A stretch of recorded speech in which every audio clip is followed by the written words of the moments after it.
오늘 제목을 다 같이 한번 읽어볼까요? 주님의 말씀대로 나팔을 불며 새롭게 시작하자. 주보에 있습니다. 다시 한번 읽어볼까요? 주님의 말씀대로 나팔을 불며 새롭게 시작하자. 가로 열고 나팔절 대속제일 희년 가로 닫고 이렇게 되어 있습니다.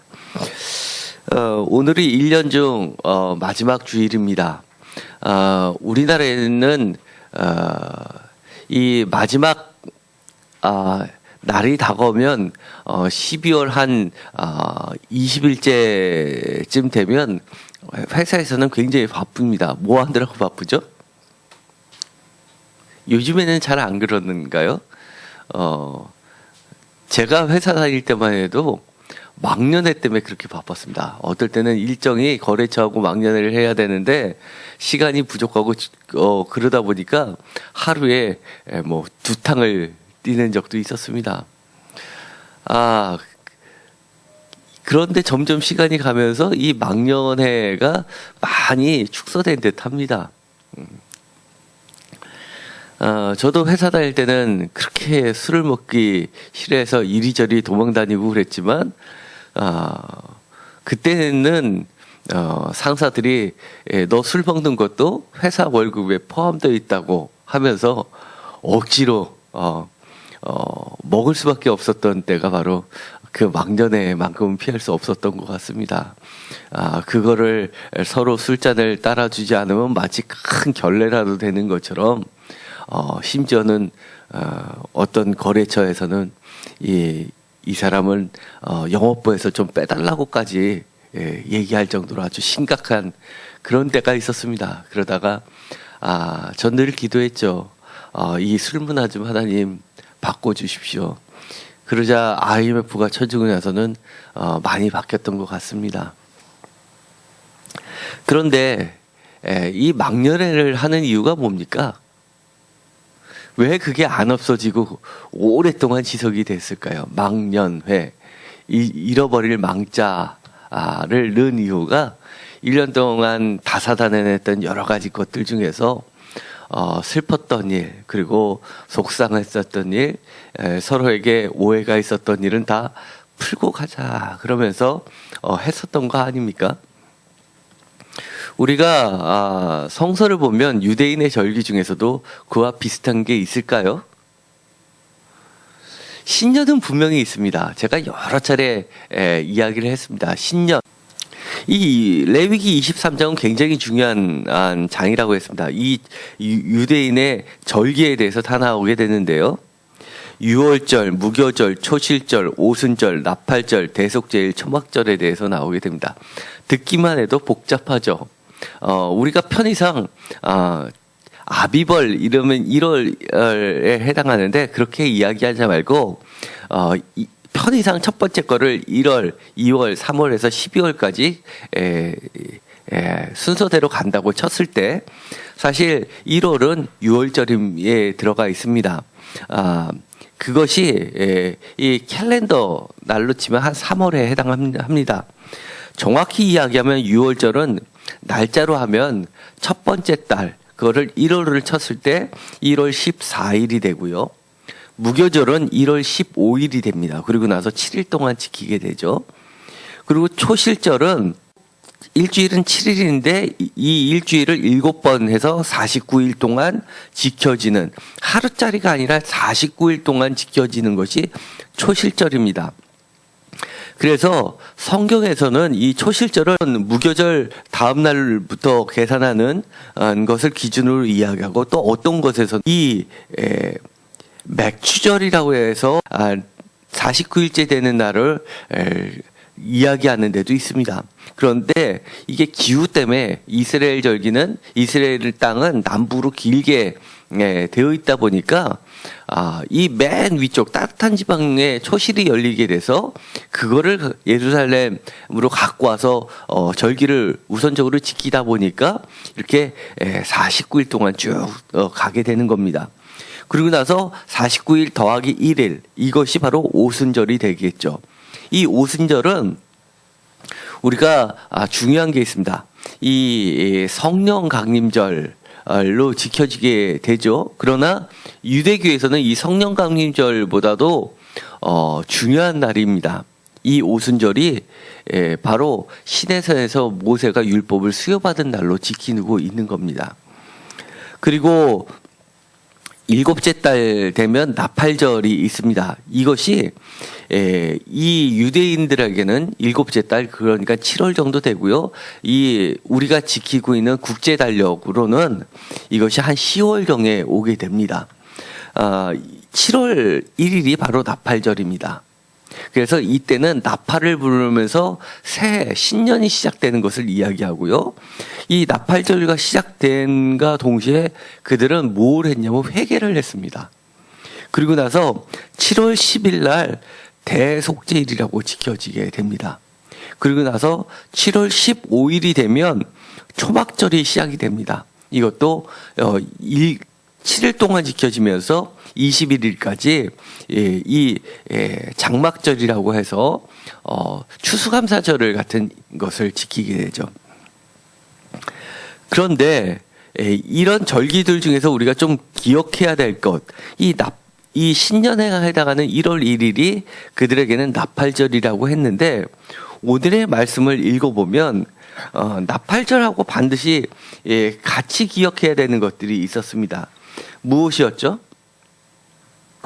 나팔절을 일곱째 달, 곧 그 달 첫날, 그러니까 7월 1일에 나팔을 불어서 그것도 뿔나팔을 불게 됩니다. 왜냐하면 뿔나팔을 부는 이유가 이 진동수 때문에 멀리까지 가게 되죠. 그래서 다른 절기에는 은나팔도 부르지만 이 나팔절에서는 이 뿔나팔을 불게 되는 겁니다.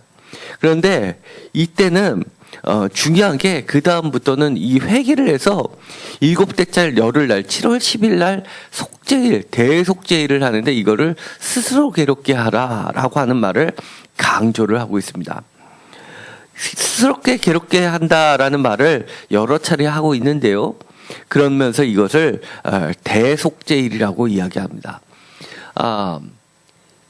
여기서 보면 이들은 신년을 시작하면서 회개를 시작한다는 겁니다. 그리고 나서 회개가 끝나고 나서는 또 어떻게 되냐면 7월 15일 날 돼서 추수감사절에 해당하는 1년 중 가장 소득이 많은 장막절이 시작이 됩니다. 수장절이라고도 하지요. 그런데 이 가장 기쁜 날을 맞이하기 전에 이들은 이렇게 회개를 하는 기간을 길게 갖습니다. 왜 그럴까요?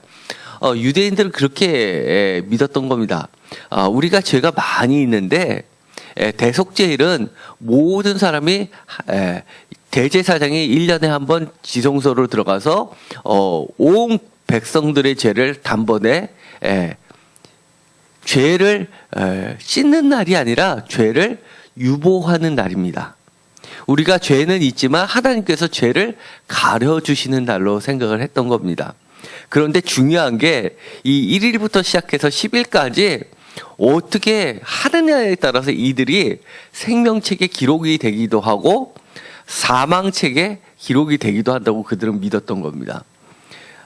그래서 이때 열심히, 내가 비록 잘못 살았어도 열심히 기도를 하면 하나님께서 고민을 하시다가 사망책을 썼다가 지웠다, 생명책에 다시 썼다 하면서 이때를 내가 생명책에 기록되는 날로 삼기 위해서 열심히 회개를 했던 겁니다.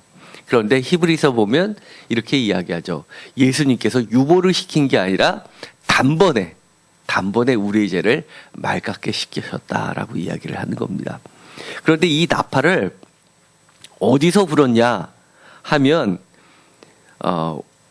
성전 꼭대기에서 나팔을 불었다고 하는데, 성전 꼭대기가 어디일까요? 우리가 로마에 여행을 갔다 오신 분들은 성 베드로 성당을 꼭 갑니다.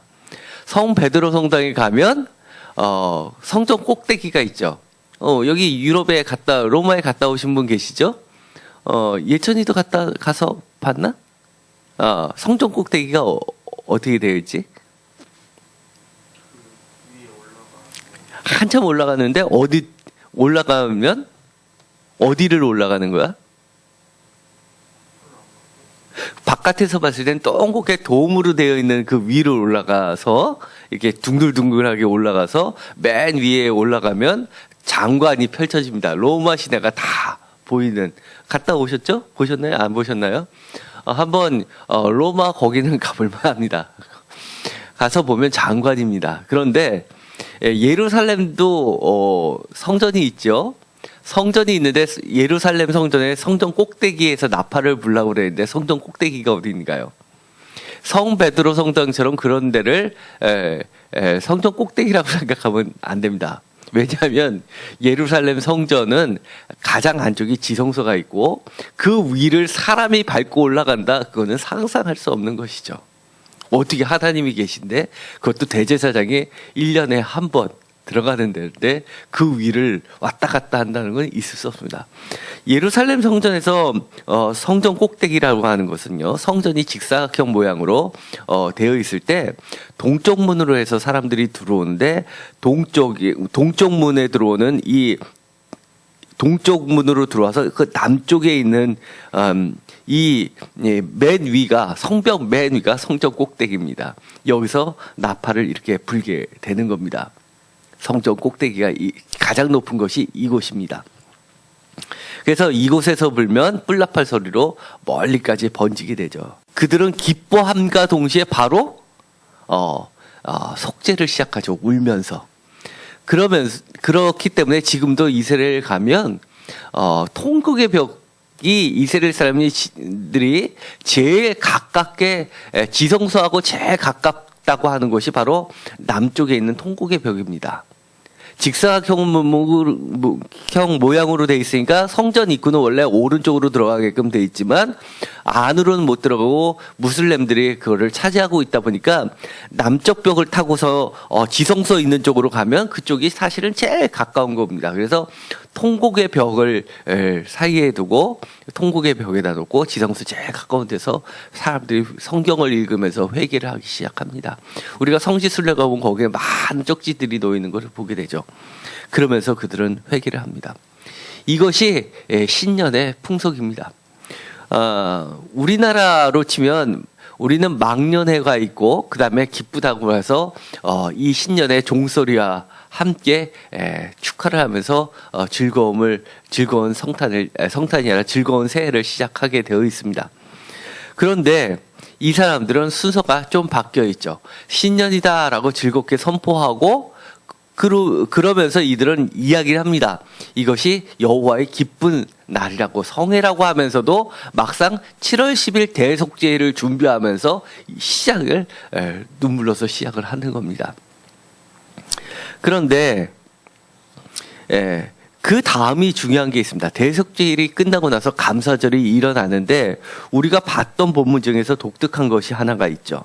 우리가 읽었었던 본문 중에서 레위기 25장에 보면 이스라엘 절기 중에서 지금까지도 제대로 한번 지켜지지 않은 절기가 있습니다. 바로 희년이라고 하는 건데요. 이 희년은 정말 유토피아적 제도입니다. 아무리 빚을 졌어도 아무리 종이 됐어도 50년이 되는 해는 다 면제가 돼서 해방을 맞이한다는 겁니다. 모두가 자유인이 된다는 겁니다. 형제라는 건 이스라엘 사람들 중에서 빚을 져서 자기가 담보로 됐던 것을 빼앗기고 또 자기의 몸도 팔려가고 빚 때문에 팔려가서 종이 됐다가도 기쁨의 희년을 맞이한다는데 이 25장을 보면은 아주 재밌는 게 있습니다. 8절에 보면 안식년도 굉장히 거룩한 해입니다. 안식년을 개수하고 안식년 때는 쉬게 하죠, 밭을. 그런데 7째 달 여름날은 속죄일이다 9절에 이야기하고 10절에 보면 50년째를 거룩하게 하고 자유를 공포하고 희년을 얘기합니다. 그런데 문제는 이 9절을 빼고 나서 8절 다음에 10절을 이야기해도 이야기 흐름상 전혀 문제가 되지 않습니다. 너는 7 안식년을 계수할지니 2년 7년이 7번인즉 안식년 7번 동안 곧 49년이라 그 다음에 건너뛰고 10절 너희는 50년째를 거룩하게 하여 그 땅에 있는 모든 주민을 위하여 자유를 공포하라. 이에는 너에게 희년이 되리니 너희는 각각 자기의 소유지로 돌아가며 각각 자기의 가족에게 돌아갈지며 라고 되어 있어서 9절에 있는 말씀이 오히려 방해가 됩니다. 그런데도 굳이 이 9절을 가운데다 끼워놨습니다. 왜 그럴까요? 히브리적 사고에 있어서는 가장 큰 은혜의 해는 주빌레라고 하는 이 희년인데, 이 희년을 맞이하려면, 진짜 은혜를 맞이하려면 반드시 거쳐야 되는 것이 있는데, 그것이 바로 회개라는 겁니다. 죄의 용서라는 겁니다.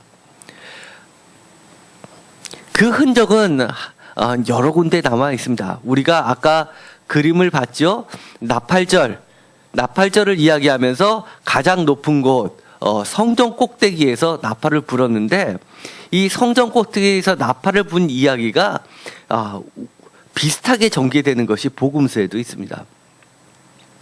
누가복음에 보면 예수님께서 광야에서 시험을 받으셨죠. 시험을 받으셨는데 어디서 받으셨습니까? 마태복음과 누가복음은 약간의 순서가 틀립니다. 한 번은 광야에서 돌이 떡이 되라라고 시험을 받았고, 또 한 번은 이 마사다가 있는 마사다까지 보이는 이 시험 산이라고 하는 곳이 있습니다. 그곳에서 보면 이 여러 가지 궁전들이 있습니다. 예를 들어서 그쪽에 가면 헤롯 궁전도 지금 있을 정도입니다. 그런 별장이나 궁전이 많은 지역에 이 시험산이라는 곳에서 시험을 받으셨고요. 그 다음에 마지막으로 예루살렘 성전 꼭대기에 가서 이렇게 이야기합니다. 내가 만일 하나님의 아들이거든 여기서 뛰어내리라. 이 내가 만일 하나님의 아들이거든 이라는 이 전제 조건은 예수님께서 받으셨던 세 가지 시험에 다 공통적으로 들어갑니다. 그런데 성전 꼭대기에서 뛰어내리라라고 합니다.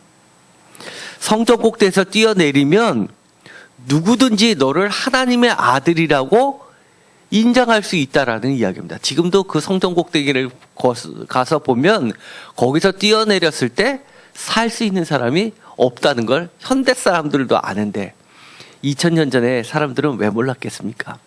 그런데 이 성전 꼭대기는 아까도 봤지만 새로운 시대를 알리는 새로운 신년을 이야기할 때 나팔을 불던 곳이었습니다.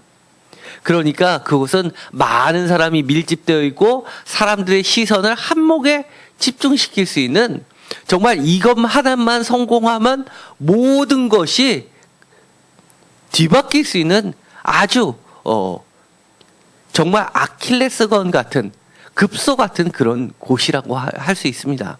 그런데 이것이 나중에 복음서의 끝에 가면 어떻게 됩니까? 마태복음 27장 40절에 보면 마지막 장면이 나옵니다. 내가 만일 하나님의 아들이거든, 이 말은 복음서를 처음 시작할 때 했었던 시험 전제였습니다. 그런데 뒷말이 똑같습니다. 자기를 구원하고 십자가에서 내려오라. 42절에서도 마찬가지로 지금 십자가에서 내려올지라. 그리하면 우리가 믿겠다. 하나님을 시험할 때, 예수님을 시험하면서 사탄이 했던 말이 똑같습니다. 다시 이야기하면 성전 꼭대기, 그것이 어디라는 겁니까? 상징적으로 바로 십자가라는 겁니다.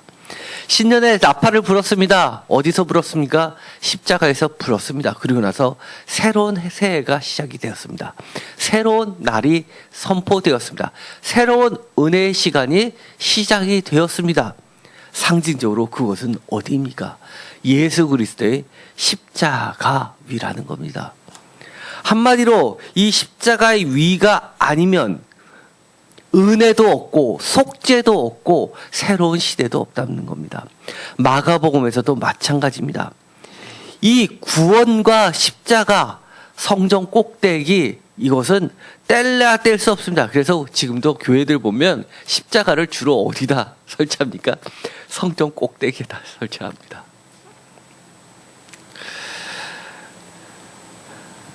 우리가 구원을 이야기합니다. 그러나 십자가를 내려놓고 우리도 십자가에서 내려오고 하나님을 믿는다, 예수님을 믿는다라고 한다면 그것은 무엇입니까? 사탄의 시험에 걸려든 겁니다. 십자가에서 내려오고 나서는 사실은 거기에는 이미 구원은 사라지고 없는 겁니다. 하나님께서 굳이 구원의 생명의 길을 이야기하면서 왜 성전 꼭대기에 십자가를 세우셨습니까? 왜 구약에서 처음부터 끝까지 신년을 이야기하는데 우리가 기쁘고 즐겁고 소망의 말만 하고 은혜의 말만 해도 될 텐데 이 희년 가장 큰 은혜 중에 은혜의 날을 선포하는데 굳이 가운데 속죄 울라고 이야기합니까? 심지어 전도에서 보면 잔치집에 가는 것보다 초상집에 가는 게 낫다라고 왜 이야기를 합니까?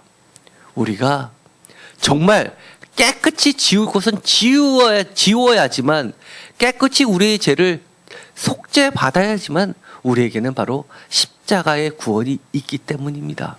예수님도 그와 같은 길을 걸으셨습니다. 우리가 신앙생활 할 때 정말 신앙생활을 안 하면 평화로운 거 많이 있습니다. 제발 교회만 안 가면 좋겠다라고 하는 이야기 사실은 남의 일이 아닙니다. 제가 처음에 교회 개척하고 1년을 새벽 기도에 빠지지 않고 나오셨던 동네에서 새벽 예배만 빠짐없이 나오셨던 분이 있습니다. 두 분이. 그런데 막판에 한 분이 남편분이 교회를 안 다니시는데 새벽마다 새벽 교회를 나오니까 남편이 얼마나 싫겠습니까? 그래서 그 집사님이 저한테 그렇게 이야기했습니다. 남편이 다 양보할 테니 새벽 예배만 나가지 않으면 좋겠다고 이야기를 하는데 어떻게 하면 좋을까요? 제가 거기서 뭐라고 얘기를 해야 됩니까? 기도합시다 라고 얘기했습니다. 그런데 그 다음 주에 새벽 예배에 나오셔서 뭐라고 그러셨냐면 남편이 가출을 했습니다. 어떻게 하면 좋을까요? 남편이 자기를 보고 미쳤다고 이야기합니다. 어떻게 하면 좋을까요? 우리 교회 성도님도 아닙니다. 주일은 다 본인이 다니는 교회를 다니는데 저희 교회에 오면 말씀을 늘 가르쳐 주니까 그것이 좋아서 나오셨고 사실 우리 교회 유튜브가 이렇게 활성화된 것도 사실 그분이 요청해서 유튜브에 설교를 올리기 그분이 빠진 날은 꼭 설교를 들어야 된다고 전화를 와서 그날 빠진 날 설교를 듣게 해달라고 해서 제가 유튜브에 올리기 시작한 것이 이렇게 됐던 분입니다. 저는 그분을 잊을 수가 없습니다. 너무 고마우신 분인데도 불구하고 그분이 남편이 가출했습니다 라고 이야기했습니다. 제가 어떻게 하겠습니까? 제가 얘기했죠. 가정을 살리셔야죠.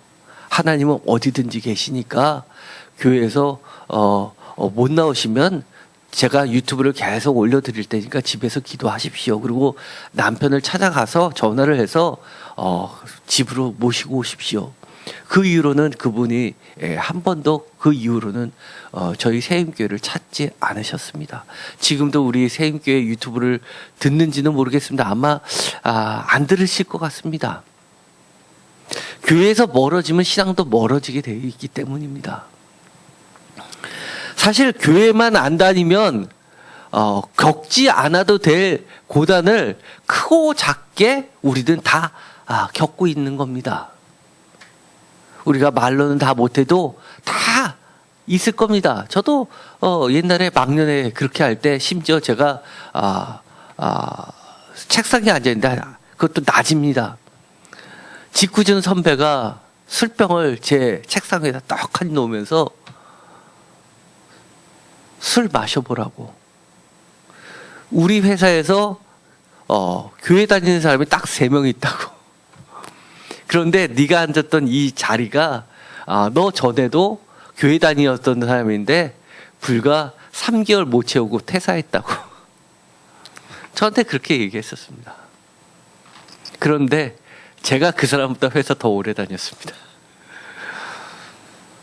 우리가 교회만 안 다니면 십자가만 포기하면 우리에게 기쁜 일이 있을 것 같은 일이 사실은 세상에 널려 있습니다. 그렇지만 우리가 십자가 내려놓고 구원을 이야기한다는 건 있을 수도 없고, 성전 꼭대기에 나팔을 불고 회개하지 않은 이상 우리에게 은혜해는 있을 수 없습니다. 바로 오늘 마지막 날을 맞이해서 내일 이제 송구 영신 예배를 드릴 텐데, 제가 특별한 수선을 하나 준비하려고 합니다. 그동안 있었던 안 좋았던 나의 죄들을 다 종이에 써서 그것을 태워서 없애는 그런 시간도 가져보려고 합니다. 그것에선 욕하고 싶었던 모든 것도 써도 됩니다. 그러나 그것이 마지막이었으면 좋겠습니다. 정말 새로운 은혜의 날을 맞이하기 위해서 우리가 정말 회개하면서 예수님과 함께 성전 꼭대기에서 새 날을, 십자가에서 새 나팔을 불게 되기를 간절히 소망합니다. 기도하겠습니다. 하나님 감사합니다. 이제 새 날을 하나님께서 예수 그리스도의 십자가를 통해서 우리에게 허락해 주셨습니다. 정말 우리가 세상에 살면서 잊고 싶은 거 너무나 많이 있습니다. 모두 다 십자가에 내려놓고 깨끗이 하나님께 예수 그리스도의 피로써 용서함 받을 수 있게 하여 주옵소서. 우리 일생에 정말 은혜의 해가 선포되게 하여 주시옵시고, 2019년은 하나님과 예수님과 함께하는 그런 놀라운 기쁨의 한 해가 되게 하여 주옵소서. 예수 그리스도의 이름으로 기도드렸습니다.